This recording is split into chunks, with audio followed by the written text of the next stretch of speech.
Hey, hello, and welcome back. I am Debbie Peterson of Getting to Clarity, and this is another episode of the Getting to Clarity Show. This is the place where I help you to make your next clear move. You don't have to figure out everything, you just have to know your next step, or what I call your next clear move. And today we're talking about a topic. Something that has shaped just about every part of my career, my leadership journey, and my business, and that is mentors. And I want you to understand that leadership isn't a solo sport and you don't get to where you want to go alone. And I would bet that this has shaped your career too, even if you haven't named it yet or realized the power of mentors. Now, before you start picturing a formal program where there's a lengthy application process or where they match people into these perfect little pairs of professionals, please hold. That's not what I mean. What I'm talking about is more general than that. It is the humans that have been there for you, the ones who have believed in you when you couldn't quite get there by yourself, those kinds of people. And let me just say that I've had a lot of different titles over the years, but the biggest leaps that I have ever made did not come from the titles or the job descriptions. They came from the people. So early in my corporate career, one of my bosses encouraged me to apply for a job that was posted on the board, a promotion, and I never would have done it on my own. I didn't think I was qualified. I didn't think that I was ready, but he clearly saw something that I didn't. And because I trusted him, I went for it and I got it. So years later, it happened again. I had a another boss who sent me to my first NLP training, NLP, neuro linguistic programming. It changed my life. And he also sent me to my Huna training. And when I asked him later on, I said, "Why did you send me?" And his answer was, "Because you were ready." And I knew I couldn't wait for you to feel ready. Hmm. So he believed I was ready long before I believed it myself.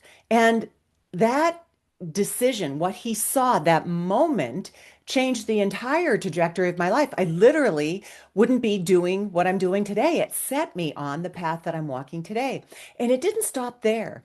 There were contracts that I entered into, there were board appointments that I stepped into, speaking in rooms where I once only dreamed of.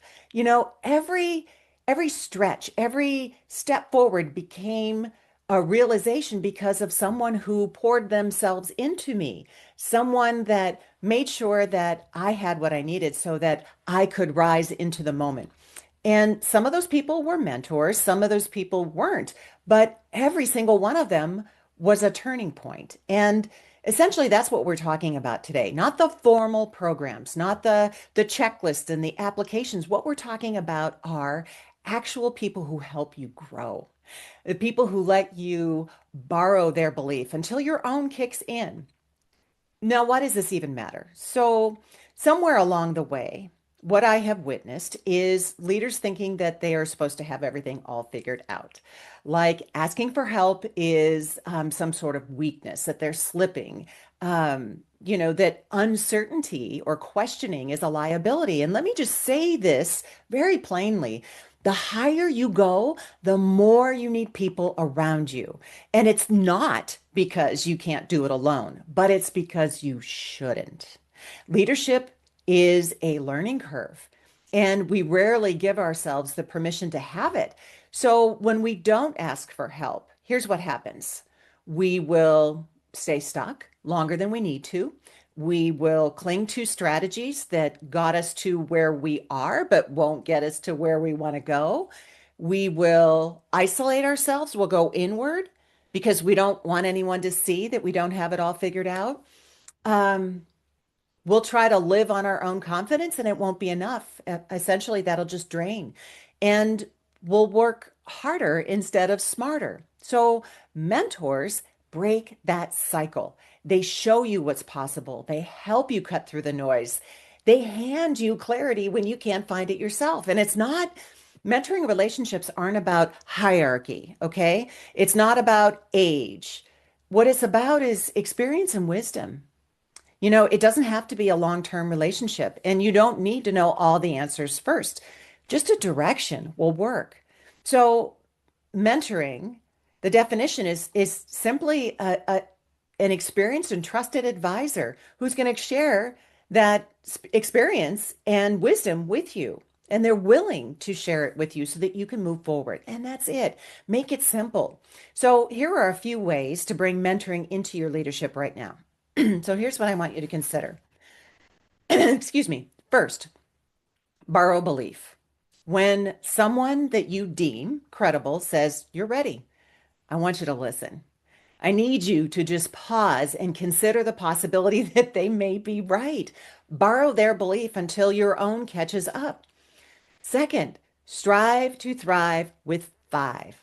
So I want you to think about five people who lift you higher. And if you don't have five names, that's okay. Start maybe with a description of the types of people that you need. Someone who already has done what you want to do, someone who's two steps ahead of you, someone who challenges you to think differently, someone who keeps you grounded, someone who believes in you. Name those five people. Third, expand your thinking. So here's what I mean by this. Sometimes we only go with what we know. What I'd like you to do is consider reaching out to someone in your network and say, "Hey, I'm exploring something. Can I get your perspective? I need some help and I'd like your opinion. I would like what you think about this." You're not asking someone for a job, you're just asking them for a favor. You're asking them to share their perspective. You're asking them to help you. And then always end that conversation with, "How can I support you?" That keeps it reciprocal. That one question builds more goodwill than you can ever imagine. Fourth, the reciprocity rule. So here's what I mean by that. Give support to others, even when you don't need anything, because that sort of goodwill always comes back around. Fifth, I want you to consider an energy audit when you think about the people that you allow into your life personally and professionally. So, who fills your tank, you know, and who drains it? Mentoring is still a relationship. So when you're thinking about someone that you would like to enter into a mentoring relationship with, make sure it's the people who feel or help you to feel more like yourself, or help you to think a little bit differently, or help you aspire to something. They lift you up. Now, as a leader, how do you apply this? Because I always want to provide these tips for you, but I want you to be able to pick them up and take them back to your team as well. So, how does this apply to you as a leader? You model it. Okay. So, what that means is that you normalize asking for help. There's got to be people on your team that understand something at a deeper level or better than you. There's got to be a topic that you're not the expert in. How can you approach them and ask them for help? How is it that you can model this going to other people on other teams and maybe inviting them into a meeting? And when your team sees you modeling this, then they know it's okay to ask for help too. So it is a person, it is cross-team connection, it is peer mentoring, it is little mentoring moments and meetings. This is ways that you can normalize all of this, that people can see mentoring in action and know that it's okay because you're demonstrating it as the team lead. So you show your team that leadership, that being ready is a team sport. It's not a solo sport. You don't get there alone. And that they shouldn't have to do that either. So I want to leave you with an exercise, a simple exercise. It's something that I call the support circle. So I want you to think about the next move that you want to make in your leadership, in your career, with your team, on a project, whatever it is. So I want you to think about that specific thing. And then I want you to think about why that matters right now. Like, what is the impetus? What is the underlying foundation of it, of why it matters right now? And then when you've thought about that, now think about who are the people that can help you move in that direction. Who are the people that you know? What are the characteristics of the person that you need to invite in? And then make a move. in the next 48 hours. That's it. That is your next clear move. You don't have to have everything figured out. You just need the direction that you want to go in. And then you can determine the people who are going to help you get there. So, if this message hit home, if you would like more tools or clarity driven leadership, then head on over to my website at www.debbiepetersonspeaks.com. And I would love to know what you're working on and how I can help support you. In the meantime, be good to yourself. And here's wishing you all the clarity that you deserve. Take care. Bye bye for now.